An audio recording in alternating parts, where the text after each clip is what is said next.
Okay, so my clock says it's 4 o'clock in UK, so we'll get started. My name is Christina Silva. Welcome to this, our first webinar of the new year, 2022.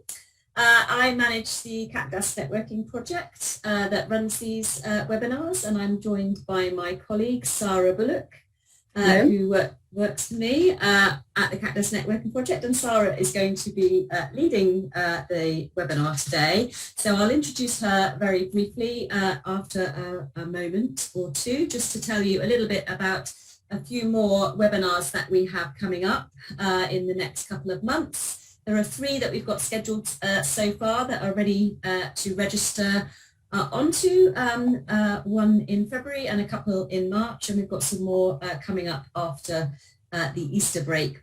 Also, do remember that we're always looking for new topics and new presenters, so if you have a topic that you'd like to hear about in one of our webinars, do let us know and we'll do our best to arrange something. Equally, if you're using a CAQDAS package for your own work, then we're really interested, and many other researchers are always very interested in hearing about how people are using software. So please do feel free to contact us if you'd like to share your work in progress with any digital tool for the analysis of qualitative or mixed data. As you may be aware, we do record our webinars, and the previous ones are available on our YouTube channel. We'll be recording this one also and sending you the link so that you can refer back to it. And we've also got various other resources, including some training courses coming up. Many of those are still being delivered online in the current situation. So if you need training in any of these programs or others, do keep an eye on our website for all of those sorts of informations. Okay, let's get started and think a little bit about what we're going to be talking about today. And I'm really delighted to formally introduce you to Sarah Bulloch, who many of you may already know because she often is co-hosting these webinars with myself. Sarah and I have known each other for many years.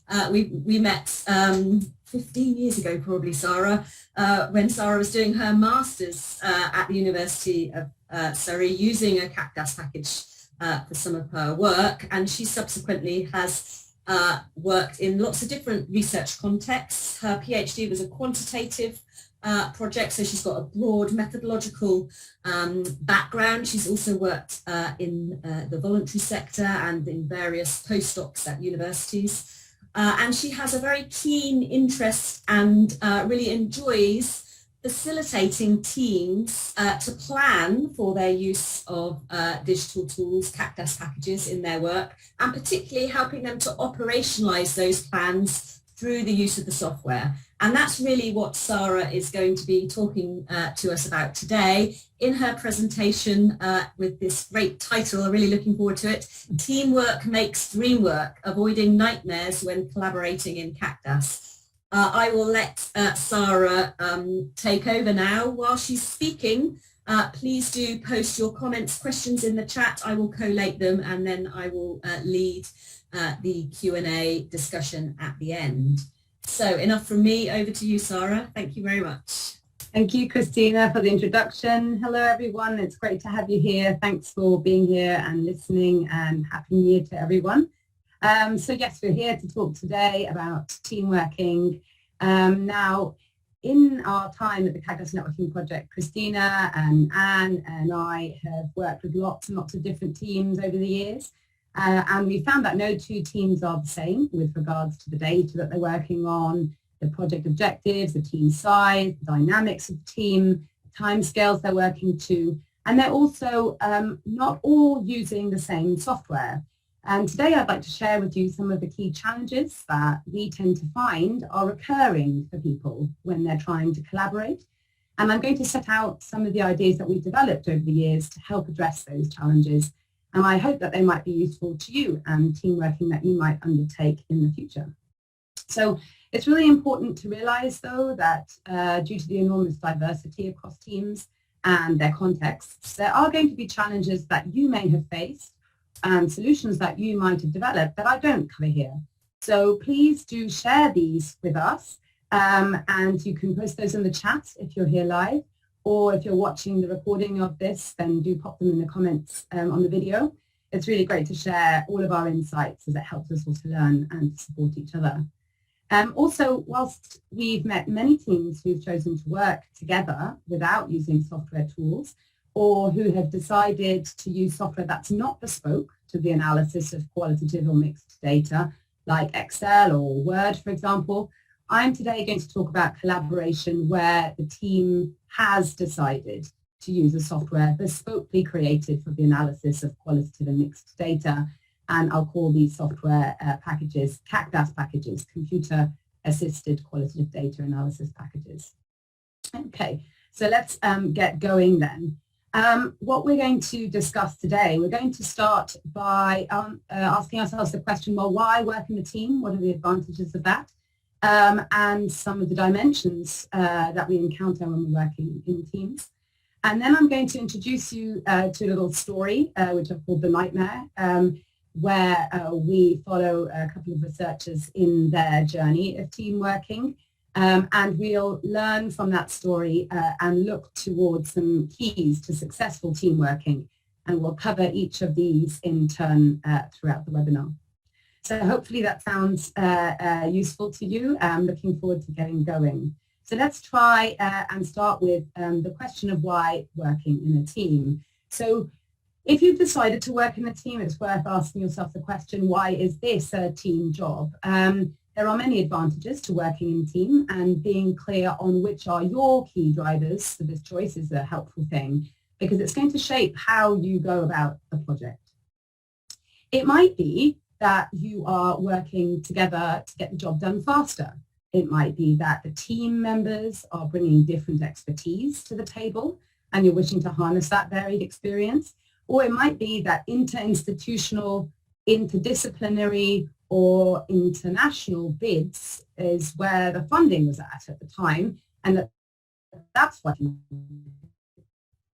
might be, on the other hand, that you feel like you're with other people. Or it might be a combination of all of these. So take a minute to ask yourself,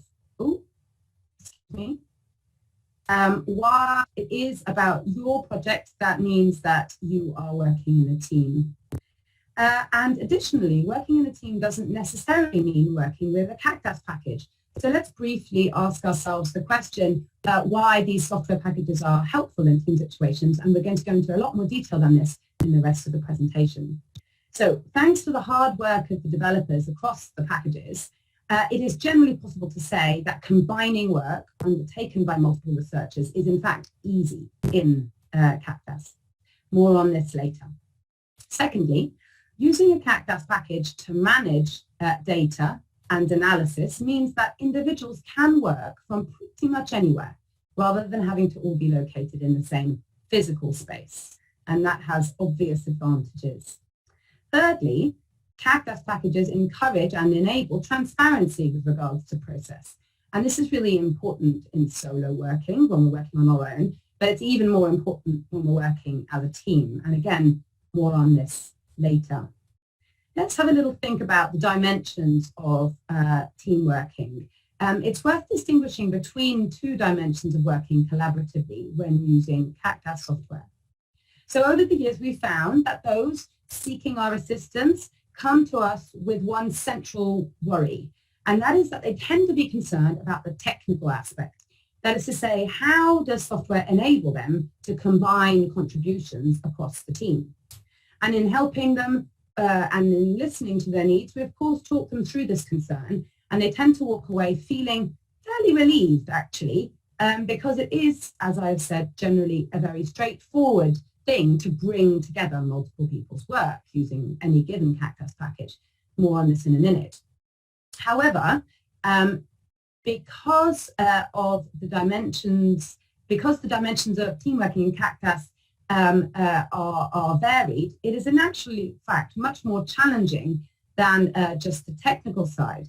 The more challenging side, in actual fact, is the human aspect of working in a team.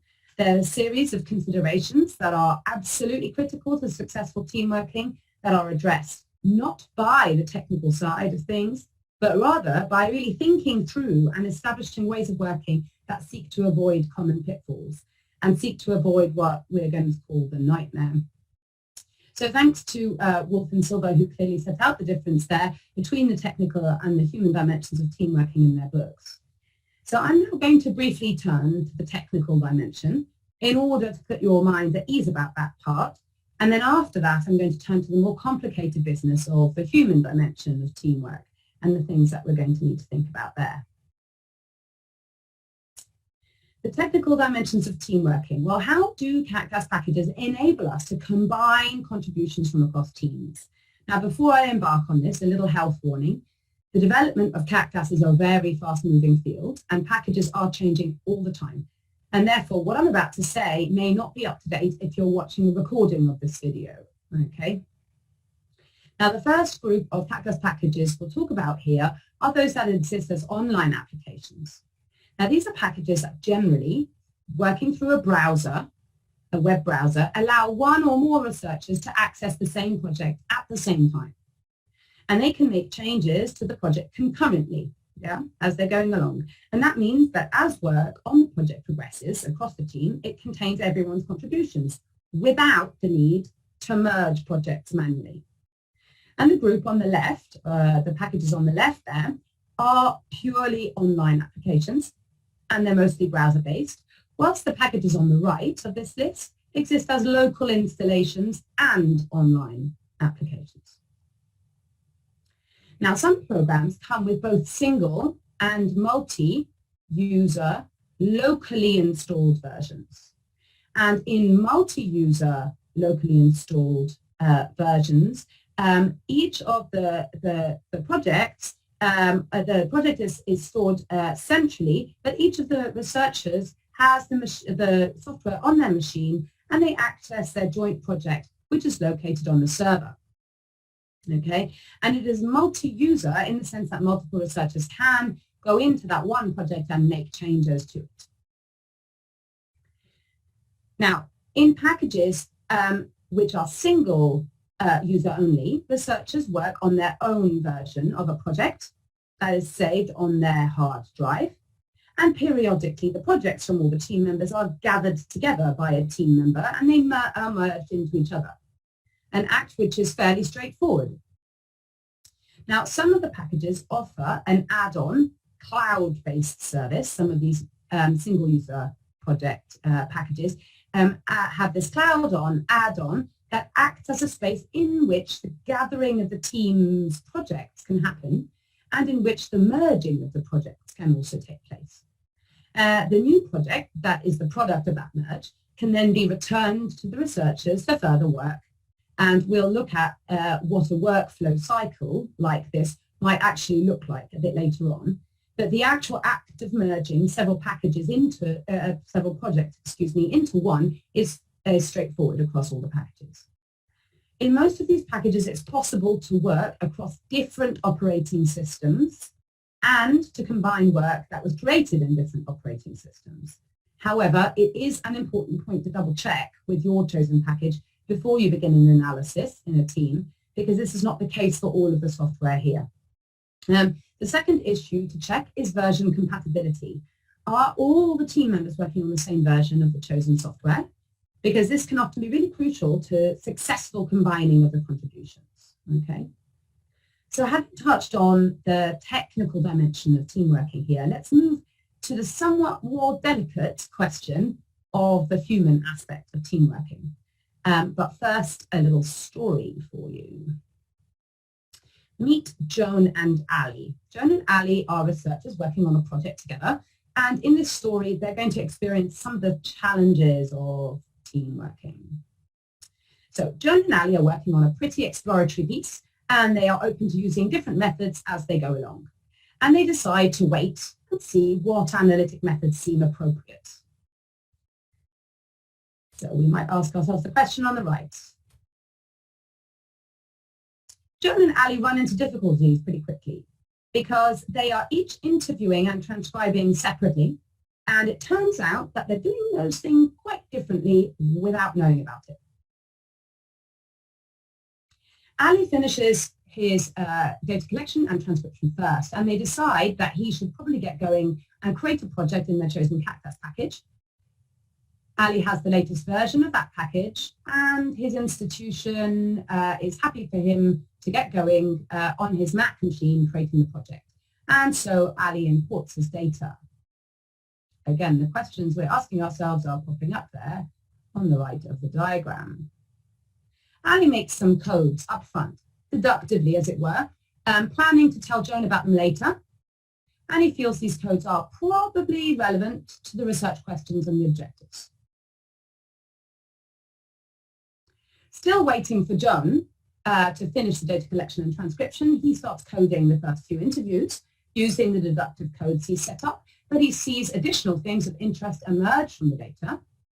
And so he makes some codes inductively, planning to tell Joan about them later. Now, Joan has finished her interviewing at this point and her transcription as well, and they have a Zoom meeting, and Ali shows her what he's done, and they notice that Ali has not anonymized the participants in his transcripts in the CAQDAS package. So he agrees that he'll go away and he'll do that, and they also notice that they're naming their interview files pretty differently, and they spend some time changing their transcriptions to match each other's. Now they're ready to import Joan's data into the project Ali started. Okay, and Ali shares a copy of the project file with Joan. Whilst she's busy with her import, Ali keeps going on his coding.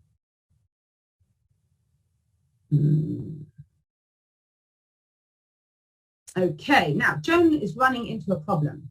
She doesn't have the latest version of the software. And so she can't open Ali's file and she can't import her data.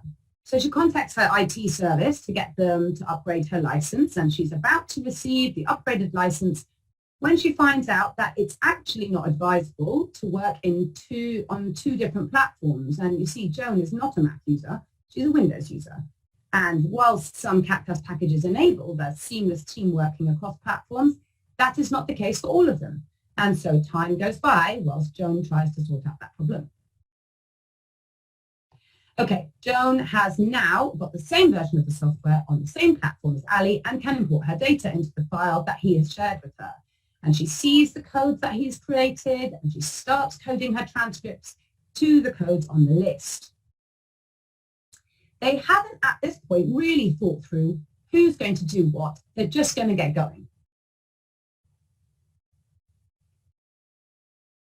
Now, after a few months of them both coding, they decide that they should probably merge their projects together to see where they're at. And they discover that Ali has made some changes to a few of his transcripts whilst coding. He's just fixing a few spelling errors here, but it turns out that the changed files now exist as duplicates in the merged project.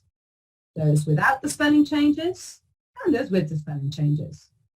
So they need to now delete the duplicates, and this is happening because Joan and Ali are working on single-user, locally installed packages, and they haven't done their due diligence to familiarize themselves with the do's and the don'ts of team working. They also discover that they had actually interpreted the meaning of some of the key deductive codes quite differently, and they've not really used them in exactly the same way, and they agree that they now need to sit down and work out some definitions and ways of using the codes, and they have now got to disentangle their previous coding to these codes and correct it. The only thing is that they have been quite busy over the last few months, and so there's quite a bit of data to return to and quite a bit of deductive coding to clean up. And they also discover that both of them have been creating lots and lots of inductive codes as they've been going along. And after lots of discussion, they see that some of their inductive codes are similar, others aren't, some of them can be merged, others can't. So they both agree that they're going to return to the transcripts that they coded over the course of the past few months, and they're going to integrate each other's inductive codes into those. Now, just before they finish, Joan spots something. She spots that in addition to coding, Ali has actually commented on segments of data. So she asks him, what was that about? And it transpires that Ali has followed a pre-coding exercise of commenting and annotating on his transcripts and that this exercise has been really central to how he developed his inductive codes. Joan's not done this, and now they've got a conversation about methods, and they realise that they've not been working in the same way. They realise that this will be pretty difficult to reconcile post hoc, and they're just going to need to be upfront about this inconsistency when they're writing things up. So they go away and they spend quite a bit of time cleaning up their previous coding and revisiting each other's inductive codes. And this takes now so long that they're running out of time. And they decide that they can't really code up the final 5 interviews because that would raise yet more inductive codes. And that would mean even more returning to all the other interviews again and again. And they just don't have the time for it. So they're going to leave those last 5 interviews uncoded. And it becomes clear to Ali at some point in all of this that they're going to need to organize their data based on key sociodemographics in order to answer their research questions. Okay, and he calls Joan and he says, now, we need to do this. And she says, okay, yes, we do. Let's both go off and do it. But when they merge their projects again, it becomes pretty clear that they should have coordinated this activity because Ali has banded age in bands of 10 years and Joan's done it in bands of 20 years. They've also captured characteristics of occupation differently. So they've got to do some cleaning up to streamline that across the project. They then set about interrogating their coded and organized data set, and they realized that they hadn't really considered which codes map onto which research questions.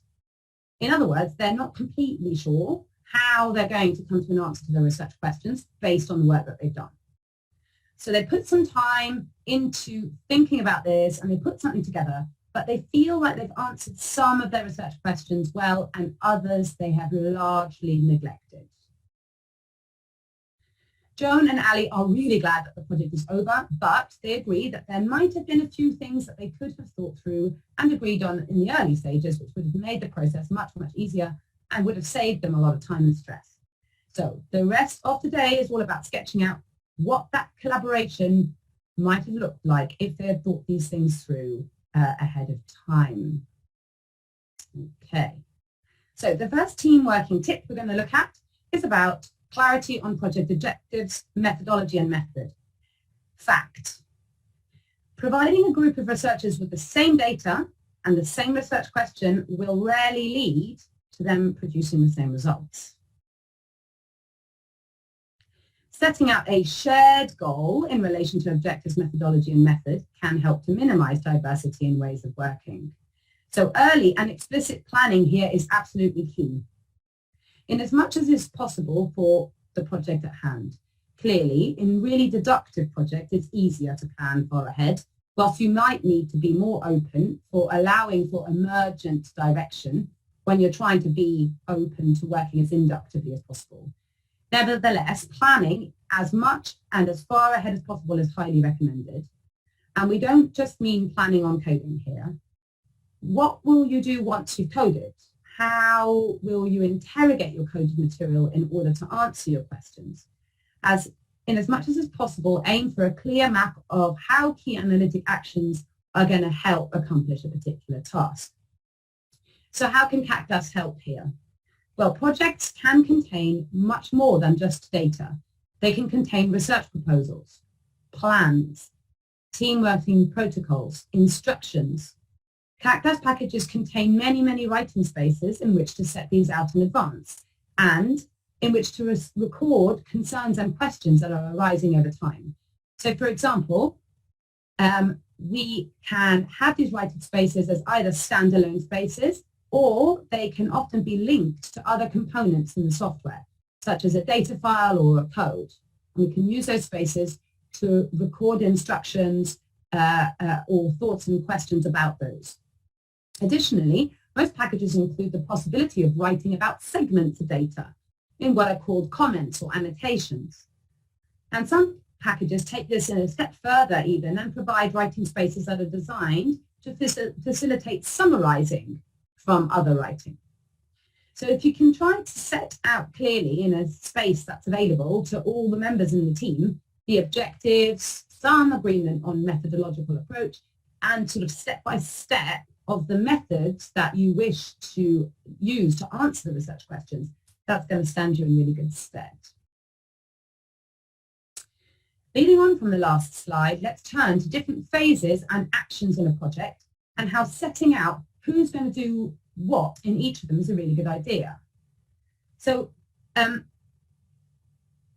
the CAQDAS Networking Project, we've found that teams are generally really quite aware that they need to somehow address the activity of coding in a very organized way when they're working together.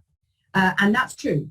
But coding is not the only analytic activity relevant to team working, and where being clear on roles is really critical. There are many different analytic stages and activities in any given project, and it's likely that not everyone is going to be doing everything. So do take a few minutes to consider your answers to the following. Who's going to gather the data? Who's going to prepare the data ready for analysis? Who's going to decide what the deductive codes are going to be? Who gets to make codes inductively? Who's going to organize the data by relevant characteristics? Who's going to interrogate the coded data? Who will draw out the material that's going to help to answer the questions? Who's going to write up the interpretations of what's found? If more than one individual is doing any of these, it's worth, as default, aiming for consistency in the way that they're being done across the team. Of course, if there is an analytic reason for addressing any of these in different ways across the different team members, then that's absolutely fine. It just needs to be explicit from the outset if possible. So it's sometimes the case that those running or coordinating a research project are not going to be as involved in the hands-on work inside the CAQDAS package, but they may like to have a kind of a high-level oversight nevertheless. So there, it's useful to think through how you're going to enable this oversight. Will the individuals be accessing the project through the CAQDAS package, or are you going to need to export materials in order to communicate with them? And it's worth noting that some packages provide a function that allows you to create a sort of locked kind of preview-only version of the project to communicate with others who might not have the full license of the software. And that can be really, really, really helpful. Okay, on to the next team working tip. You can save a lot of heartache down the line if you consider preparing data in a standardized way. So basic things like deciding on file naming protocol, which anonymizes participants and retains essential information, can be really helpful. So here we've got as an example, we've got some interview data and some photo elicitation data from the same participants. And the data type is denoted by the prefix in the file name. Then we've got a unique identifying number associated with each participant. Notice that 6 out of the 8 interviewees also provided the photo elicitation data. These file names then also contain key demographics. So in this case, whether a participant is from England or the Netherlands, it also contains gender and age here. The file names are anonymous, they're short, but they're really rich in information. As you can see here, the anonymized participant identifiers are carried through into the transcript. And these can be worked with further in many packages, allowing for automated recognition of any given participant throughout the project. Whilst CAQDAS packages differ, and there are slight differences as to what an optimized transcript looks like, most packages have the ability to use repeated structures found in transcripts, such as topic headers seen here, or structured interview questions asked of participants. And this sort of data preparation, if consistent across all team members and all transcripts, allow for rapid coding of repeated structures in many packages, which can save a lot of time. The final thing to say here is to do with general transcription style. So it's useful to decide on what level of detail the team's going to transcribe to. Are we going to include hesitations, ums and ahs, or not? And remember that people don't talk in sentences or paragraphs. We impose as transcribers that level of structure onto our data. And team members, or indeed multiple transcribers, are likely to do this quite differently. And is that okay for your project that it's done differently? Or do you want to work towards consistency?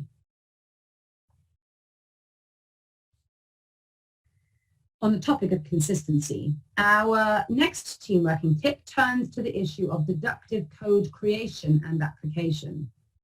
Now, if your research question and approach mean that there are topics you already know you will code to, it makes good sense to set these up as deductive codes in the project at the outset, in a sort of kind of initial master version, if you like, in order to ensure all team members are using the same deductive codes. When working as a team, it's important to remember that everyone interprets words differently. Just giving a code a name does not at all ensure that everyone is going to have the same understanding of the concept. So how can CAQDAS packages help us? The developers of this sort of software are more than aware of this issue that we're talking about here, and therefore most packages provide writing spaces associated with codes where you can record an agreed meaning of the code. And these can be short and snappy, or they can be longer and more precise depending on the need. Consider also recording how the code is going to be used. So examples of this include instructions of how much data to code every time. For example, just a word or phrase, a sentence, a paragraph, or perhaps however much an individual researcher thinks is appropriate. But it's worth having a think about that. Some teams also use writing spaces associated with codes to record examples of types of data or examples of data that should be coded to a particular code, as well as examples of data that shouldn't be coded there, just to set things out as clearly as possible. CAQDAS packages also generally allow for the export of these code definitions, meaning that researchers can, if they wish, have hard copies of the code book and definitions by their side as they're coding. So try to aim for as clear instructions about these issues as possible to ensure consistency. As you can see, consistency is a theme that cuts across all of this. And it's going to crop up again here, where we consider how to divide up the coding work between the team. So coding is typically one of the lengthiest analytic phases of a project, so it really pays to think quite carefully about how to achieve it effectively for the project. So let's return to Joan and Ali for a minute. So Joan, in this example, coded half of the data and Ali coded the other half. And what this means is that they divided up the coding work by transcripts, with each of them taking a group of the transcripts, right, only a fraction of the transcript, but both of them applying the whole coding schema to their transcript. Yeah? And we tend to find that this is the approach that teams gravitate towards intuitively, but it's worth considering alternative ways of dividing up the coding work. So what if Ali and Joan were working largely deductively in their project? They could actually choose to carve the coding work up, not by transcripts, but by codes. So both researchers would work through all the transcripts, but Ali would apply only a chosen few of the codes, and Joan would also work through all the transcripts, but she would be in charge of applying the rest of the codes. This approach can work really well if certain researchers have expertise in certain areas, substantive areas of the coding schema, whilst others have expertise in others. Christina and I have worked on a very large education-based project before where we used this approach, and the project had a huge number of codes and a huge number of documents. And the codes were established in advance according to what the client was looking for in that instance, and they were all deductive codes. And Christina and I worked with several other researchers on this project, and we all coded all of the documents, but we were each in charge of only a section of the coding schema. And we chose this approach for the project for two main reasons. First, it made it easier to ensure that the codes were applied consistently, as each code was only applied by one researcher. And secondly, it was cognitively much more manageable. The coding schema was absolutely enormous, and it would have taken a long time for one researcher to read and code each document to the full list of codes, trying to remember what they were. Clearly, this approach works best if the project is largely working deductively. There is a third way of dividing up the coding work. We can combine the two approaches just discussed in a combined staged approach. Okay, so you could decide that in the first phase of the work, you divide up the transcripts across the team. Okay, so each team members take a number of transcripts and every team member codes to all the deductive codes and generates maybe some inductive ones. But you try to keep the codes fairly general. And then in phase 2, you assign areas of the coding schema to each researcher and they then drill down in more depth and nuance around each of those areas across all of the transcripts. Okay, so we can mix and match these approaches. Let's talk now about how to manage any inductive coding across the team. Now, this is an area of team working that can potentially become very messy very, very quickly if not managed carefully. But it's really important to try to plan for this, as most projects are going to call for at least some inductive working. So working inductively is a challenge even in solo projects, mainly for two reasons. First, it requires iterative working. So if you create a code inductively on the 5th transcript that you're looking at, you're going to need to return to the first 4 to work that code through those. And this takes time. The second challenge is our old friend consistency. Even as researchers working alone, it's no mean feat to make sure that we are applying the codes that we create in a similar way throughout the timeline of a project. And we're going to return to this again in the next slide. When working in a team, both of those challenges are compounded. As researcher A creates a code inductively on their 5th transcript, not only do they need to work back through the first 4 transcripts to incorporate it, but their team members also need to do the same. And in packages that are single user, standalone installations, the other team members don't even know about the code that researcher A has created, until the team merge and share their work. And at this point, it might come to light, maybe, that researcher B also created a new code that is actually fairly similar to that of researcher A, and they need to then assess whether the two new inductive codes are kind of doing the same work and they can then be taken forward as a single code by merging them, or whether they're similar but distinct concepts, and all of this takes discussion. So regular team meetings are required to cope with this. No matter whether you're working in cloud-based CAQDAS packages where you can all access the same project at the same time, multi-user packages where you can access the same project at the same time and therefore see what others have done, or whether you're working in a single user locally installed CAQDAS package, the software can help here, okay? So most packages allow for some way of identifying which researcher made which code. This can be tracked automatically by the system if each researcher has set up their own username at the start of a project.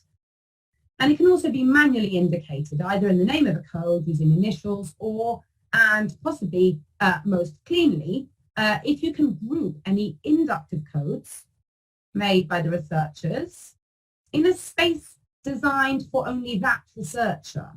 So if Christina and I are working together, I would make my proposed inductive codes in a Sarah's inductive codes space or group, and Christina would do the same. And then when we meet, we would talk about our proposed inductive codes and make a case for why we felt they were helpful. And if we both agree that any given inductive code was useful, it could then kind of migrate, as it were, to a set of codes that we are both committing to working with going forward, and that we both commit to returning to our already coded transcripts on and working those through those. Essentially, that code kind of becomes like a new deductive code going forward, as it were. So if we find that both of us have proposed inductive codes that are doing the same job, we can merge them and then migrate them to this agreed code space. And clearly, it's really beneficial to have frequent team meetings so that you're minimizing the amount of work that needs to be done at each iteration to apply all the agreed new codes to the previously coded data. So next we're going to talk briefly about how we can review team members' contributions. When it comes to checking how codes have been used by team members, CAQDAS packages have developed inter-coder reliability checks. Now these only work if the team has explicitly decided to take some time to all code the same data in order to check that they're applying codes in the same way. Not all teams have the time to do this, but for some it's an essential part of the project cycle. If you do decide to have multiple coders work on the same data to check reliability of coding, most software can support this activity. So there are interrogations that have been developed that, focusing on the multiply coded data, highlight areas of consistency and disagreement.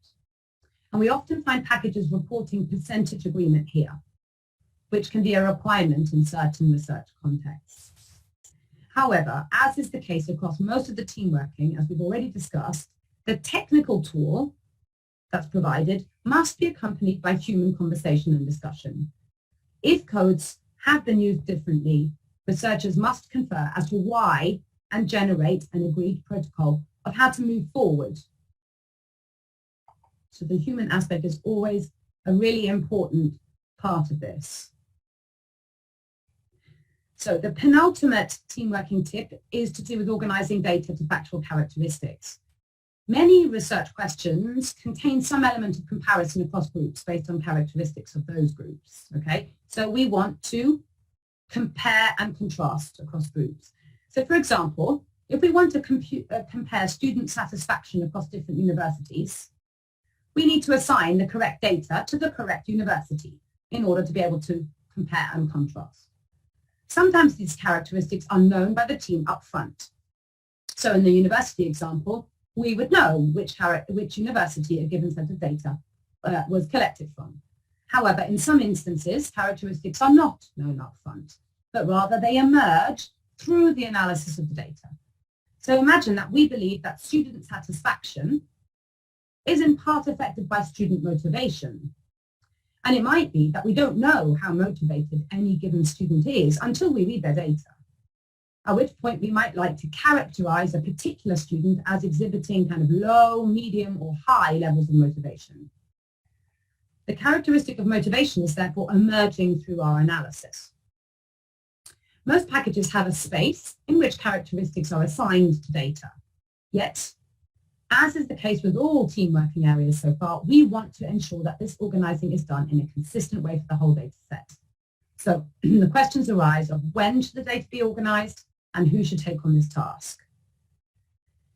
If all relevant characteristics are known up front, then the task of organizing can be accomplished at any point. Okay?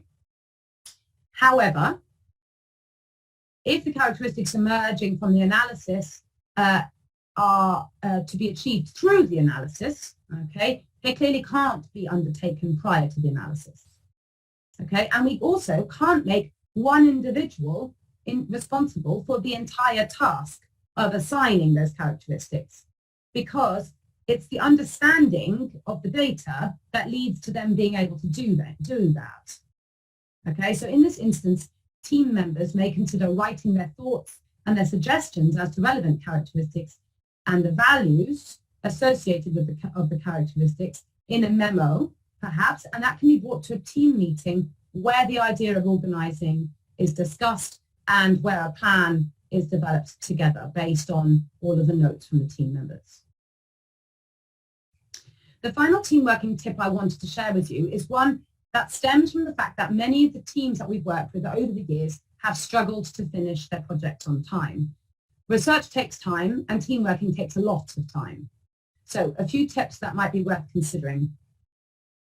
If the methodological approach and the method chosen for the project allow it, it might be fruitful to consider beginning with codes that are fairly general and that are thus easy and fast to apply to the data. Yeah, it doesn't take too much thinking to apply those general codes to the data. And they kind of act like buckets for material that has something fairly general in common. And then once all the data has been coded to these fairly general codes, the team can then drill down in more nuance within the general codes for as long as there is time left. And this can aid finishing on time because we end up being able to say something about all concepts of interest across all the data. And we avoid a scenario where some of the data has been explored in a really nuanced way, whilst other data hasn't been analysed at all, which is what happened with Ali and Joan, yeah? If inductive working is central to the project, there is a concern that the sheer number of iterations required for the whole team to work fully inductively on all the transcripts could run you over time. And it might be interesting in this instance to consider working fully inductively on a selected number of transcripts, but deductively on the rest. Let me explain. So say you chose 15 transcripts to be worked up fully inductively across the whole team. You might choose these transcripts quite carefully, yes, to capture as diverse a group as possible. And then once you've achieved the fully inductively generated coding schema for those 15 transcripts, you then lock the coding schema, okay, and apply it to the remaining 50 transcripts. And essentially, you're turning your inductively generated codebook into a deductive codebook for the rest of the project. And this reduces the time taken to code the remaining 50, as you don't have to work quite as iteratively as when you're working fully inductively.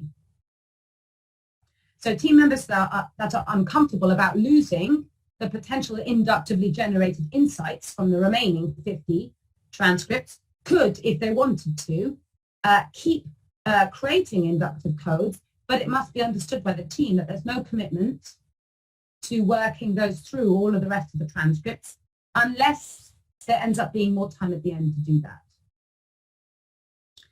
Finally, it's possible to share the responsibility for interrogating the data set and answering the research questions across the team. So, CAQDAS packages provide very powerful interrogation tools, and careful planning from the outset of a project means that the team is already going to have a sense of what sort of interrogations they need to run in order to answer any given research question. And indeed, it's a good idea not to leave the testing of the chosen interrogations right to the end of a project.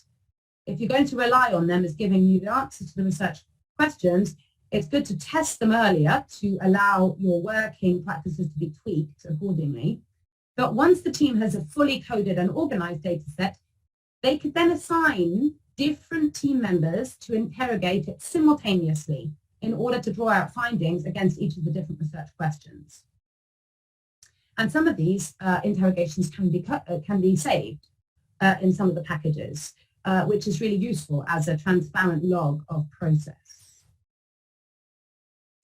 Okay, we're going to finish by setting out an example workflow for a team, and clearly with the myriad of possible differences between projects and the variation across individual CAQDAS packages, it's impossible to provide a workflow that's going to fit every instance.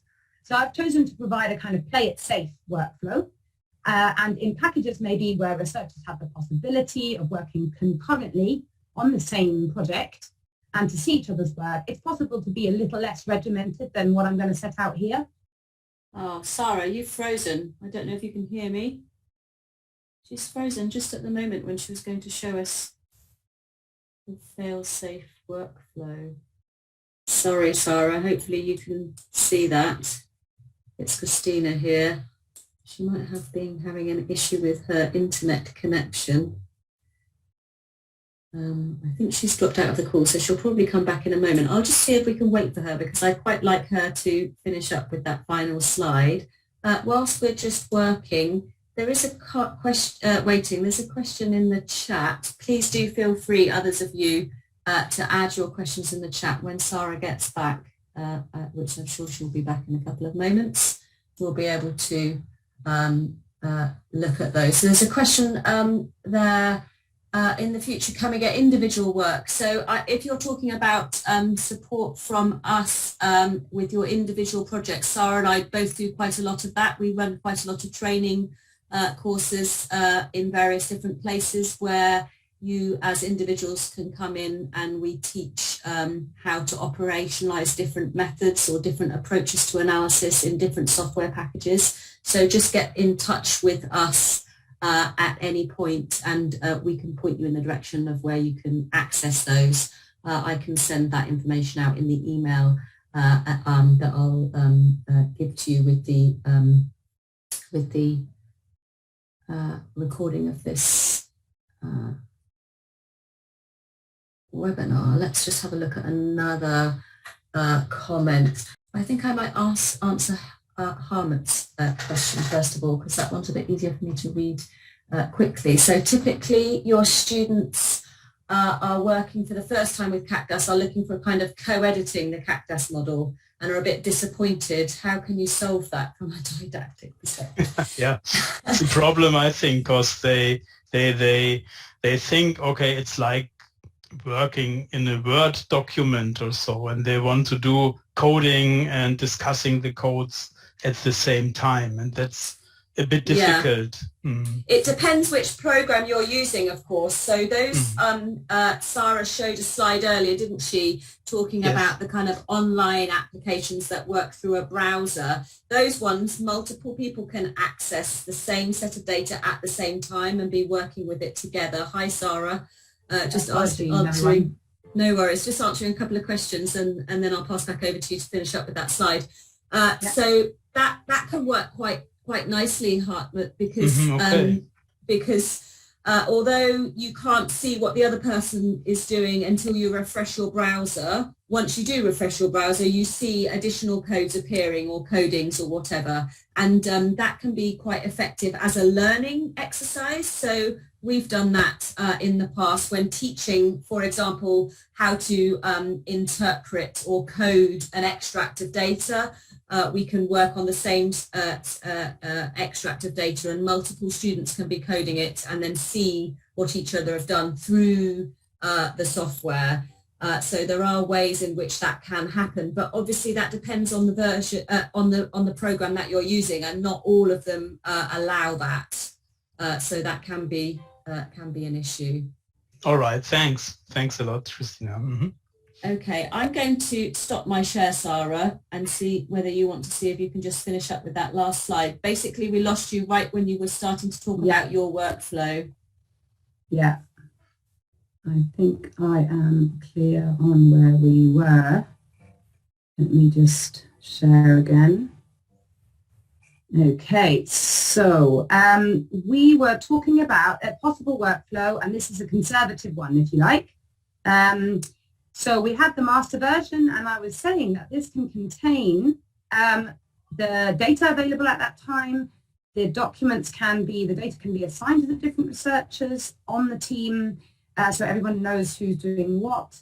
It should probably include all the deductive codes along with their definitions, if at all possible. And if there's going to be any inductive working in the project, perhaps a space for each of the researchers in which they can create those inductive codes. That way it's always clear which are the codes that are being proposed inductively by each team member and which are the team agreed codes. And each researcher should also have a memo in the master project in which they can take note of any issues that they've got, questions that they want to raise with the team, ideas they have, etc. And ideally, this master version of the project also contains some team protocols. So these are notes on generally agreed working practices, general do's and don'ts, etc.